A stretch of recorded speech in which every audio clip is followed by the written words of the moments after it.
I don't think he approaches European politics from the lens of which parties share my values. I think he brings a much more kind of cold-blooded instrumental approach to the table, which is, does this party serve my purpose? And if your purpose is trying to drag German, the kind of balance of power in Germany back towards a more Russia-friendly, Ukraine-critical, distant from NATO position, then the AfD serves Putin's purposes very nicely. Okay, Oliver. Well, not far off a week on from these shock results in these regional state elections in Germany. Can you just give us a bit of an overview as to where we're at, who the Alternative for Germany are, what they stand for, and what happened earlier this week? The Alternative for Germany Party, or AfD, were founded in 2013 by a group of tweed-jacketed economics professors and formerly conservative politicians in objection to the way that Angela Merkel's German government was handling the Eurozone crisis. They felt basically that too much of the German taxpayers' money was being forked out to feckless Mediterranean economies. And what has happened since then is that there have been successive waves of radicalization as the party has moved to the right since the 2015 European migration crisis. And we're now in about the third or fourth generation of that process where the tone is really being set by quite strongly ethno-nationalist figures like Björn Höcke, the AfD's leader in the East German state of Thuringia, who has just won the AfD's first ever state election victory. So tell us about these regional state elections. What are they? I guess how much do their outcomes tend to be reflected in governmental elections, because they're in a year, aren't they, the federal elections, and then why these results in Thuringia, where the AfD won, and then Saxony, I think, where it was an extremely close second. Why are they so significant? So the German political setup is more like the US than the UK. You have the federal government at the top, and then you have 16 state governments that have powers over things like tax raising and regulations and education and culture. And they're sort of some way in between a region and a country in their own right. And the assumption usually tends to be that state politics will be dominated by local state issues. What has happened this time is that national politics has become very much bound up with these three state elections in East Germany, including Brandenburg, which goes to the polls on September the 22nd. And as a result, even before the vote, we saw most of the mainstream parties moderating their positions on the Russian invasion of Ukraine, which is something where East German public opinion tends to be very critical of NATO and the West's approach, and very kind of desirous of some kind of peace deal and the restoration of relations with Russia. In terms of the actual significance directly of these election results for German government policy, it's minimal. In terms of the sheer symbolic shock of a radical right-wing party winning a vote at this level for the first time since 1933, however, it's very much a turning point in Germany's modern political history.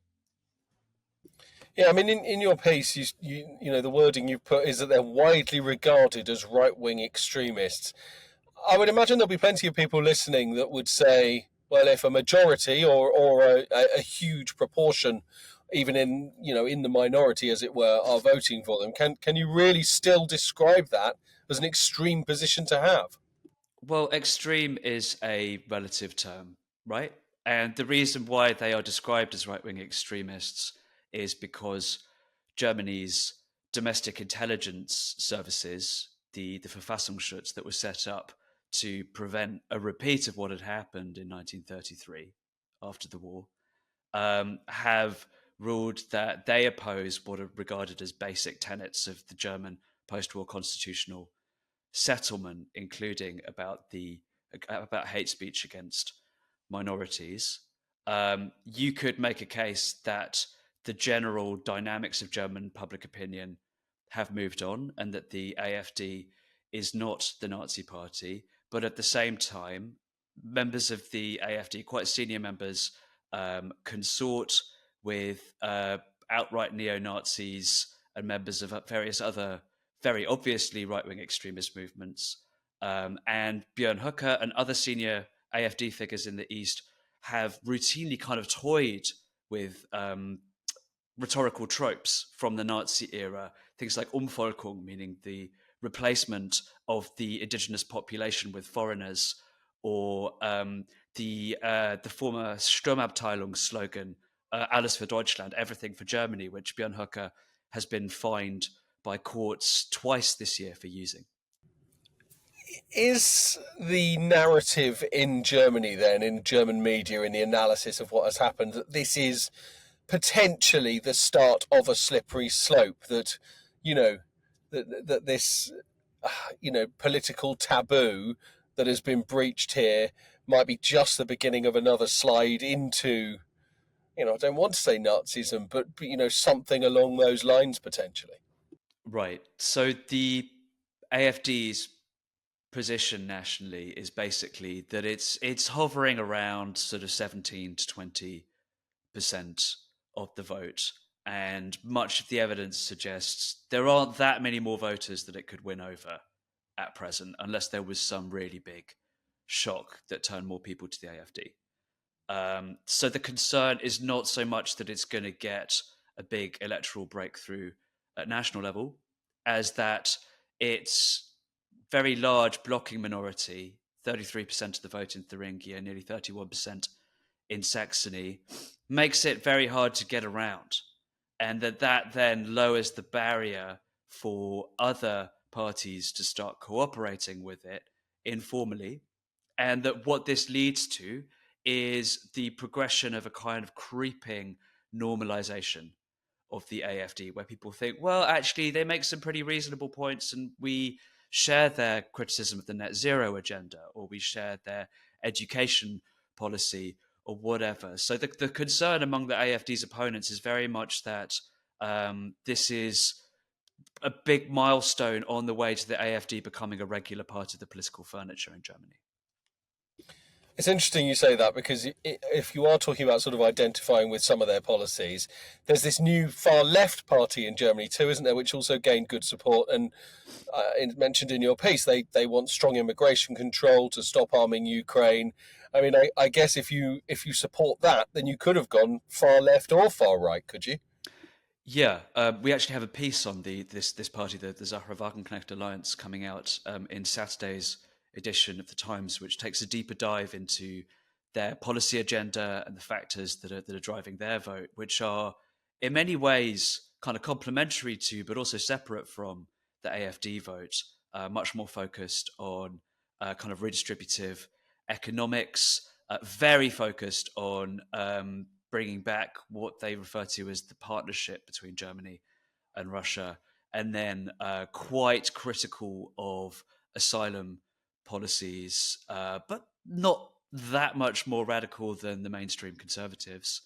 And I think what that tells you is that beyond the AfD, there is a very large pool of kind of dark matter in the German electorate. Maybe in some areas as much as kind of 50 or 60% of adults who either haven't been voting or have been voting with great reluctance for the mainstream parties up to now, who are very, very disgruntled with the status quo and are therefore up for grabs when populist entrepreneurs of various stripes come along. And we are now reaching a point with these state elections where we're seeing, anything up to half of the voters turning away from what were traditionally Germany's mainstream governing parties.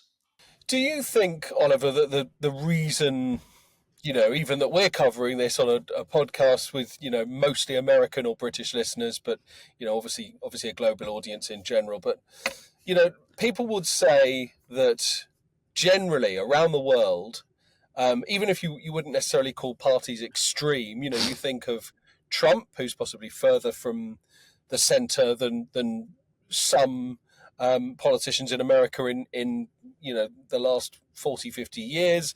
You might think of a rise of right-wing politics in the UK, in the Netherlands, in Austria, right the way throughout Europe, Italy, France.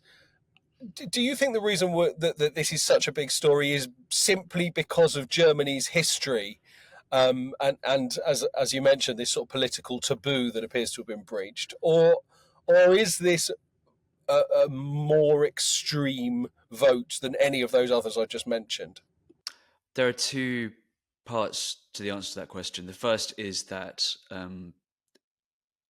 the premise of the question is right.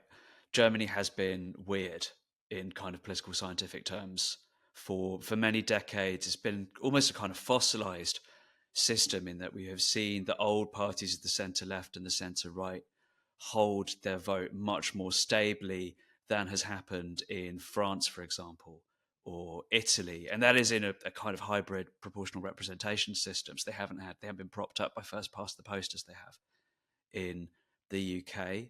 And then again, the very strong taboos against the far right. And if you were kind of to look at it totally dispassionately, you could argue that what is going on here is Germany is just becoming more normal, not just from a European perspective, but from a Western perspective. And when I go to AfD rallies, I'm very often reminded not at all of the Nazi Party actually, but of Trump rallies in the US. The atmosphere, the rhetoric, the provocations, the kind of faintly strange obsession with kind of the bond of love between the audience and the speaker are all very Trumpian. But the second part of that question is that while the AfD's manifestos are not actually that far out of line with right-wing populist parties in Sweden or Poland or the Rassemblement National in France, because of Germany's special history, the what happened with the Nazis is always looming over them, and as a result, they end up playing with a set of right-wing extremist ideas that are very distinctive to Germany and are in some ways a lot darker than what we might have seen in France or Italy, for example. Just finally, then, given that what you've just said there, just how you finished that answer, does that mean that this is an area that, say, Trump would not be keen to support? Is it too far for him? Would Russia, who only yesterday were accused of meddling in the US elections, would they be looking at this going, this suits us? Or is it too far even for those sorts of characters? So, in terms of Trump, the answer is I don't know, because his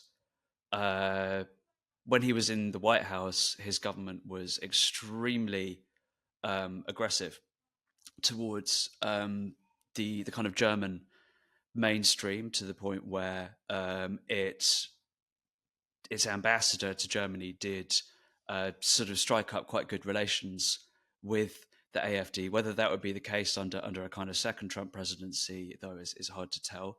With Putin, I don't think he approaches European politics from the lens of which parties share my values. I think he brings a much more kind of cold-blooded instrumental approach to the table, which is, does this party serve my purpose? And if your purpose is trying to drag German, the kind of balance of power in Germany back towards a more Russia-friendly, Ukraine-critical, distant from NATO position, then the AfD serves Putin's purposes very nicely.